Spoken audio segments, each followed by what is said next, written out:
Well, hello there. We were supposed to do the car this week, and the terrible tragic thing is Tragedy. we did the whole episode. We had to do it on Zoom because we had called in a man of the cloth to help us understand these possession movies better. Yeah, it's the guy who leads the church that I go to. Right, and so it was a great episode, probably one of the best we ever did, but no one will ever get to see it because I didn't hit the record button, and so we're going to have to redo that episode in the future. So we've moved on to The Omen, 1976, still going along with our theme of possessed things. Yes. This one, of course, is the birth of the Antichrist. Yeah, Possessed Boy. Came out in 1976, was a huge hit, and a big-time cast. Gregory Peck is in this thing, Lee Remick. Richard Donner directed it, of course, and he would go on to do the Christopher Reeve Superman, Lethal Weapon movies. He kind of became a super big deal, and this was really his primary starting point for that. But anyway, Gene, initial thoughts on The Omen? Yeah, The Omen, I think, is how a possession movie should be done. Mm-hmm. You know, you look at this thing, and I really like movies where you travel along with the characters in the movie. It's like you exist in a parallel, dimension with the character in the movie, and it's like you're going along in the mission of discovery. So as they discover more and more details, you are discovering more and more details. And so a lot of movies are really good with this, and a lot of movies do this, actually. But this one does it really, really well. And it's great just to see the progression as Gregory Peck learns more and more of the truth of his son. You know, that, you're just like, the plot builds, the climax, grows, and it just leads inevitably to its logical conclusion, which is... And I like this. The movies don't always have to end well, and this movie does not end well. So, I mean, it ends well for one person. For evil. But for the person you want it to end well, doesn't go his way. And so, in a way, it's a common tragic motif is where the main character actually suffers a massive downfall due to something that the character themselves has done. Mm-hmm. It's classic tragedy. And this movie follows that to a T, because at the beginning, Gregory Peck, he decides to follow a course of action, which was wrong. He should not have done that. Or at least if he had followed that course of action, he should have at least been honest with his wife about it, but he didn't. Committed a terrible error, and so that led to his eventual downfall 5 years later. Right, exactly. Yeah. And last week we did Amityville Horror. I don't remember, but you were talking about how directors need to keep their foot on the gas. Yeah. Here's an example of that happening. Yep. And the foot is on the gas from the get-go because, first of all, there's probably the greatest opening theme song for a horror movie ever. It's just great. It sets the tone right away. Yeah. You know you're watching a horror movie. But rather than do this whole backstory about, they've been trying to have a child for a long time, and here's this family dynamic and blah, blah, blah. Nope, you're jumping right in. The wife's given birth, but the child was born dead, quote unquote. That's what we think. Right, and then, hey, here's this other baby we can replace that one with, and you're just off and that mother racing. died, so why don't you just take this kid? Mm-hmm. And so you're just off and running immediately. And so I really appreciated that about this film where, we're going and we're going to keep building this craziness, and it's not going to stop until the movie ends. And really, it doesn't end because evil has triumphed at least at the end. It spawns the sequels. Right, it does. And the film itself kind of reminds me a little bit of what would later become like the slasher film template. Okay, we've got this buildup going on, and then here's this horrific death scene. And then, some more buildup. Here's another horrific death scene, and just on and on and on. And so at no time are you bored watching this film. No. And just like Eugene said, you are discovering what's going on along with the Gregory Peck character, and he's like this big time political ambassador. Right. He's higher up in U.S. political processes. He's friends of the president of the United States. Yeah. Yeah, but Gregory Peck, going back to that tragic mistake, is at the very beginning, his wife, he decides to accept as a substitute for his own son, a replacement son, and he decides not to tell his wife what really happened. He should have told his wife what had happened, and it seemed he went along with the substitution a little bit too easily. It's like he didn't want to see the body of his own child. I think that would be a natural thing. But he doesn't even ask that. But he does discover the body later. However. He discovers the body later. Yes. Yeah. So he makes a tragic error. He thinks he's doing the right thing at the time. Yeah, but just his not being honest, and later on him continuing not to be honest and keeping the lie on for years. It brings this downfall, like I said. Yeah, and there's, as the Gregory Peck character is going along, he starts getting visits from this one priest, and I just have to point out who this is. It's Patrick Troughton. Gene, do you know why Patrick Troughton is important? Why don't you tell us, Roger? You don't, do you? So no. Patrick Troughton, and of course I've done this with John Pertwee when he was able to be talked about in our little podcast, but Patrick Troughton was also a doctor in Doctor Who. He was the second Doctor ever from the original series. Second? And wow. One of the best. Black and white? Well, yeah, black and white, but one of the best. And the tragic thing about, and Doctor Who fans know this already, but most huge amounts of his 3-year stint, I think, on Doctor Who are lost because the BBC was junking all that stuff to make room. And so you can't see enough of the episodes of Doctor Who that Patrick Troughton was in, but the ones that you can see, he's just great in it, and it's just a real tragedy that they have been lost to time. Whole different podcast we could do about Doctor Who, but I do love that about every 10 years they do discover here's another episode of Patrick Troughton. Yeah, in some barn. You're right, a barn, or they've gone all over the world trying to find those. One of the funny ones is when after the Islamic revolution there in Iran, the archaeology guy was there trying to find Doctor Who episodes, and they were just like, we have no idea what you're even talking about. You're asking us about stuff we don't even know. He's asking the Iranian guy. Yeah, it's just like, yeah, get out of here, man. But anyway, so it was great to see him, and once again, he is just, you buy into his character. He has been part of this conspiracy because it's a big conspiracy to get this kid to Gregory Peck, and he's battling with his conscience and trying to tell Gregory Peck what's going on. He, of course, ends up with one of the more elaborate death scenes in it when he gets the lightning rod rammed all the way through him. Yes. But that's kind of how this movie plays out. You're introduced to somebody, he's got some information, and then something horrible happens to them along the way, which leads the Gregory Peck character to, okay, maybe there is something more nefarious. He hooks up with David Warner, who plays a photographer, and he takes photographs of various people, and they will have... Interesting about the photos, the photos seem to have like a impression of some some kind of line that goes through the character, and that kind of implies that something is going to happen to this character. Early in the movie, he takes a picture of there's a kid's Damien, of course, his like third birthday party. Yeah. Yeah, and he's taking pictures.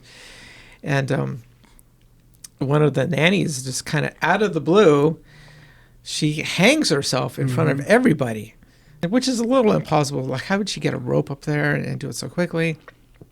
I don't know. It seemed kind of weird to me. But later on, the photographer looks at pictures he had taken of that wedding, and there's this line through the nanny, and so all the other characters who died, and he noticed there's a picture of himself in a mirror, and he had a line through himself, so he knows that he's going to die. And so that's like the impetus for him to help Gregory Peck solve this case, if you will. Right. And so like detectives, they travel all over, they talk to priests give them clues, they visit graveyards, and after this movie, I never want to hang out with a Rottweiler ever again. Right. And so...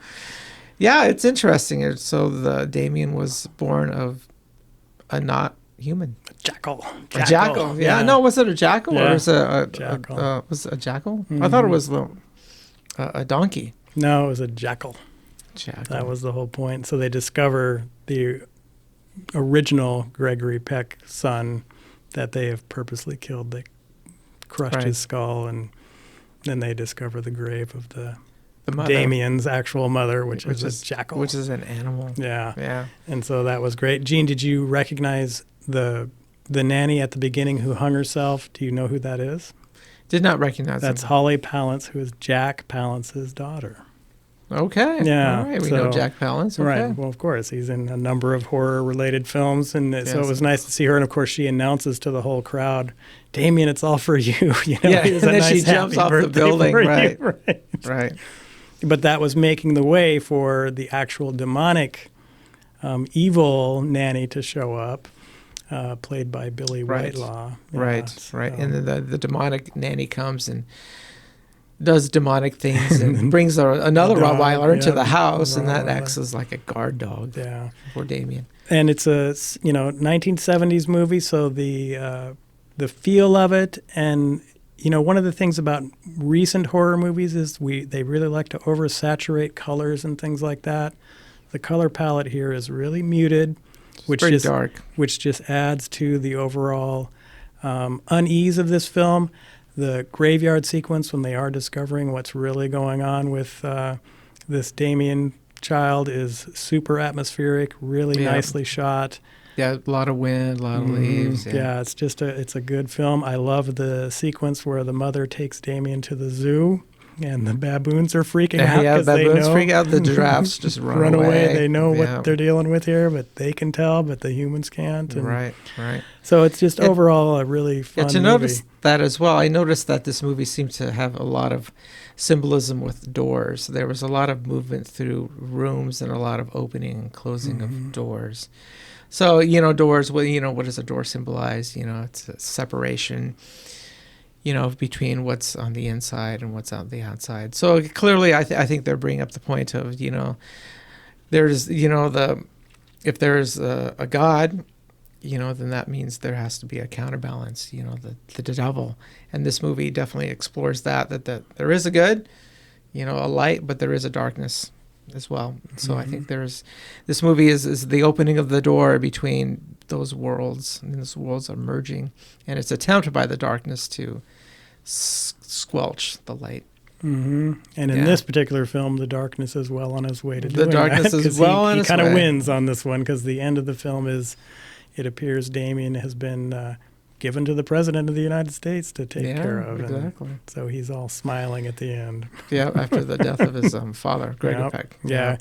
Yeah, and I also like, too, with the Gregory Peck character, where that he was always trying to not recognize what was really going on with Damien, right? He was always just, it's just a little boy, or it's just this, or it could be that, or this. But then I love the one scene where he's finally starting to come around, and he tells Lee Remick, his wife, he's like, he's never even been sick. He's never even had a cold. Right. He's like 5 or 6 years old. Kids have colds. He's never been kids, sick. They get sick all the time.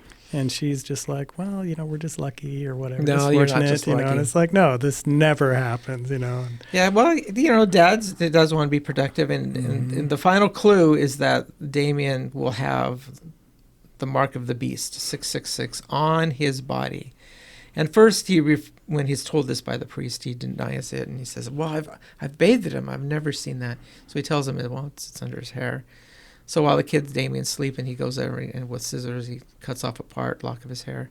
And lo and behold, 666. Yep, there it is. So he has to take action. But of course, he's alone in his action, and he just doesn't have enough assistance to successfully execute his plan. Right. I think if he had somebody to help him, I think he would have been successful. But he was just him, and he wasn't enough. No, because by that time, Damien and Damien's minions had killed off everyone who might have been able to help or part of the solution. And so that was you're dealing with the Antichrist here, and so bad things are going to happen. Yeah. Yeah, I think it also brings to the point that this was a small family, just Gregory Peck, Lee Remick, Damien. This couldn't have worked, I think, with a larger family. I think the devil always will seek out areas where he can prevail easily. Like he won't try to attack somebody in strength, somebody who is strong, somebody who's really in the light. So I think also, Gregory Peck's willingness to go along with this lie allows, his influence to grow. So I think if he had just told his wife the truth, anytime, even a year after the birth after they got the son, things would have been a lot different. But he perpetuates the lie.